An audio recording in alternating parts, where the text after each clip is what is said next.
এই মুহূৰ্তত মই কদম ৰংপুৰীয়া জৰাধৰা গাঁৱত উপস্থিত আছোঁ আৰু আজি তাঁতৰ বিহু। এই বিহুৰ দিনটোতেই এই বৃহত্তৰ গাঁওখনে প্ৰত্যেক বছৰে তেওঁলোকে সমূহীয়া বিহু উদযাপন কৰে। মই প্ৰথমেই ছবিখন দেখুৱাই ল'ব খুজিছোঁ। যিখন বিহু বাকৰি, এই বিহু বাকৰিত লিখা আছে জাষ্টিছ ফৰ জুবিন গাৰ্গ, আৰু তাৰপিছতে তেওঁলোকে এই যি বিশেষ আজি সমূহীয়া বিহু, সেই বিহুখন উদযাপন কৰে। মই ছবিখন এই মুহূৰ্তত আপোনালোকক পোনপটীয়াকৈ দেখুৱাব খুজিছোঁ। গাঁৱৰ সমূহ বুঢ়া মেথা ডেকা গাভৰু বোৱাৰী সকলো আহি তেওঁলোকে এই বিহুখনত অংশগ্ৰহণ কৰা দেখিবলৈ পোৱা যায়। লখিমপুৰৰ ঢকুৱাখানাৰ ফাট বিহু সদৃশ এই যি বিহুখন, এই বিহুখন চৰ্চিত বিহু। মই বিহুখনৰ ভাল লগা ছবিখন আপোনালোকক দেখুৱাই ল'ব খুজিছোঁ। দেখিছেই ইষ্ট দেৱতাৰ প্ৰতি তেওঁলোকে সন্মান জনাই বন্তি প্ৰজ্বলন কৰে, আৰু সেই বন্তি প্ৰজ্বলন কৰিয়েই তেওঁলোকে বিহুৰ যি আনন্দ উল্লাস, সেই আনন্দ উল্লাসত মত্ত হোৱা দেখিবলৈ পোৱা যায়। মই ছবিখন আপোনালোকক পোনপটীয়াকৈ দেখুৱাইছোঁ।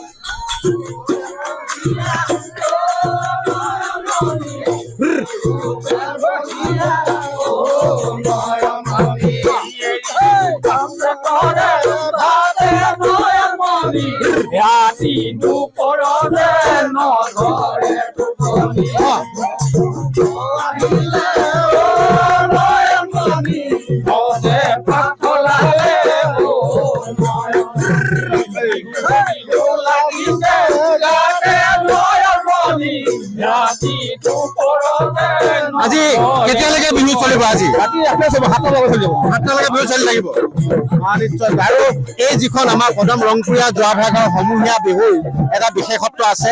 প্ৰত্যেক বছৰে আপোনালোকে এটুকুৰা নিৰ্দিষ্ট স্থানত, সুনিৰ্দিষ্ট স্থানত আপোনালোকে সমূহ ৰাইজে একত্ৰিত হৈ বিহু গায়। আজি তাঁতৰ বিহুৰ দিনটোত কেনেকুৱা বিহু অনুভৱ? আমি ৰংপুৰীয়া জৰাধৰা গাঁৱৰ এই হুঁচৰি বিহুৰ পৰা আমি সদৌ অসমবাসীলৈ আমি ৰঙালী বিহুৰ শুভেচ্ছা জ্ঞাপন কৰিছোঁ। আমাৰ আগতে গাঁওখনত বিহু আমি চোতালে চোতালে মৰা হৈছিলে, কিন্তু এতিয়া আমি ৰাজহুৱা স্থানত মুকলি পথাৰত আমি সকলো গোট খাই একেলগে ইয়াতে হুঁচৰি বা মুকলি বিহু মৰা হয়, আৰু তাতে আহি সকলোৱে ইয়াতে সকলো গৃহস্থই ইয়াতে শৰাই আগবঢ়াব। আৰু মই উল্লেখ কৰিছোঁ যে খুব ধুনীয়াকৈ বিহুখন হৈ থাকে। আকৌ বিহুৰ মাজলৈ যাম।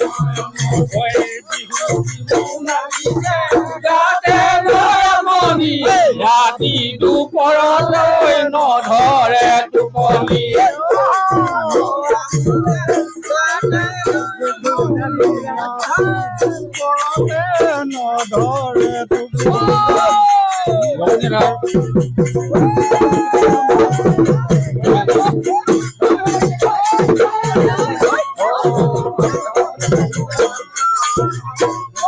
আৰু এই ধৰণেই আজি লখিমপুৰ কদম ৰংপুৰীয়া জৰাধৰা গাঁৱৰ পৰা এই বিশেষ বিহুখন আপোনালোকৰ মাজলৈ লৈ যাবলৈ যত্ন কৰিলোঁ। লখিমপুৰৰ পৰা মই হেমন্ত বেজ, DD নিউজ।